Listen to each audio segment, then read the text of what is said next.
ഇതൊരു automatic car washing video ആണ്. കണ്ടപ്പോൾ എനിക്ക് ഭയങ്കര കൗതുകം തോന്നി, അതൊന്ന് വീഡിയോ എടുത്തു കേട്ടോ.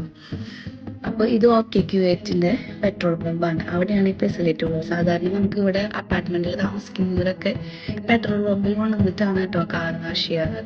സമ്മറിൽ ഞങ്ങൾ മാനുവലി ആയിട്ടാണ് ചെയ്യാറ്. ഇപ്പോൾ വിൻ്റർ ആയതുകൊണ്ട് പുറത്തുനിന്ന് ചെയ്യാൻ പറ്റാത്തതുകൊണ്ട് ഞങ്ങൾ ഈ ഫെസിലിറ്റി ഒന്ന് യൂസ് ചെയ്ത് കേട്ടോ. അപ്പോൾ അതിൽ നിന്നൊരു ബോർഡ് കണ്ടില്ലേ സ്റ്റോപ്പിൽ നിന്ന്. ആ സ്റ്റോപ്പ് നമ്മൾ കറക്റ്റായിട്ട് കാറ് പാർക്ക് ചെയ്യുന്ന സ്ഥലം എത്തിക്കഴിയുമ്പോൾ ആ ലൈറ്റ് ഇങ്ങനെ ഇൻഡിക്കേറ്റ് ചെയ്യും. അപ്പോൾ അവിടെ നമ്മൾ സ്റ്റോപ്പ് ചെയ്യണം. അത് കഴിയുന്നതാണ് ഫുൾ അടിപൊളി. നമ്മൾ കാറിലിരുന്ന് ഞാൻ വീഡിയോ എടുത്തുകൊണ്ട് ഇതായിട്ട് നമുക്ക് മനസ്സിലാവുമെന്ന് അറിയില്ല. എന്നാൽ മാക്സിമം ഞാൻ നല്ല രീതിയിൽ എടുക്കാൻ നോക്കിയിട്ടുണ്ട്. കണ്ടോ, ഈ സൈഡിലും കാറിൻ്റെ അടിവശത്തും മേലയിലും ഒക്കെ ഈവണായിട്ട് ഈ റോളറിൽ നിന്ന് വെള്ളം സ്പ്രേ ചെയ്യും കേട്ടോ ഫുള്ള്. അത് കഴിയുമ്പോൾ ഒരു റൗണ്ട് സ്പ്രേ ചെയ്ത് കഴിയുമ്പോൾ പിന്നെ ലിക്വിഡ് വാഷിംഗ് ലിക്വിഡ് സ്പ്രേ ചെയ്യും.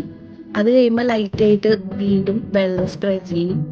അത് കഴിയുമ്പോൾ ഈ റോളറ് കാറിൻ്റെ അടുത്തേക്ക് അങ്ങോട്ട് വരും.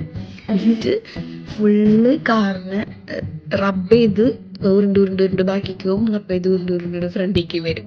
കാറിൻ്റെ ഉള്ളിലേക്ക് നല്ല രസമാണ് കേട്ടോ. ശരിക്കും പറഞ്ഞാൽ എന്തൊരു ഭയങ്കര ഒരു വൈബ്രേഷൻ എഫക്റ്റാണ്. നല്ല അടിപൊളിയായിട്ട് ക്ലീൻ ചെയ്ത് കിട്ടും. സംഭവം ഒരു മാസത്തിന് എന്തോ സബ്സ്ക്രിപ്ഷൻ എടുത്തു കഴിഞ്ഞാൽ ഒരു മാസത്തിന് നമുക്ക് 8 തവണ വാഷ് ചെയ്യാൻ പറ്റും. വിൻ്ററിൽ ഇത് ഭയങ്കര ഹെൽപ്ഫുൾ ആയിട്ടുള്ള സംഭവമാണ് കേട്ടോ. കണ്ടോ ഇതിങ്ങനെ സ്പ്രേ ചെയ്യുന്നത് അവിടത്തേക്ക് നല്ല ഹാർഷായിട്ട് സ്പ്രേ ചെയ്യുക. അപ്പോൾ ആ എന്താ പറയുക അഴുക്കൊക്കെ ഉള്ളത് നല്ല തിരിച്ച് ഇങ്ങോട്ട് പോയി കഴിയും. അത് കഴിഞ്ഞ് വാഷിംഗ് ഒക്കെ കഴിഞ്ഞ് കഴിയുമ്പോൾ നമ്മൾ ഡോർ ഓപ്പൺ ആവും. കണ്ടോ, അത് ഡോർ ഓപ്പൺ ആയി. ഇനി നമ്മളുടെ ഫ്രണ്ടിലേക്ക് കയറ്റി നിർത്താൻ പറയാം. അപ്പം നമ്മൾ കുറച്ചും കൂടെ ഫ്രണ്ടിലേക്ക് കയറാം. അപ്പോൾ ആ സ്റ്റോപ്പ് ഇൻഡിക്കേറ്റർ കത്തുന്ന വരെ നമ്മൾ ഫ്രണ്ടിലേക്ക് കയറ്റി നിർത്തി കഴിയുമ്പോൾ സ്റ്റീം ഡ്രൈ അങ്ങോട്ട് ചെയ്യും.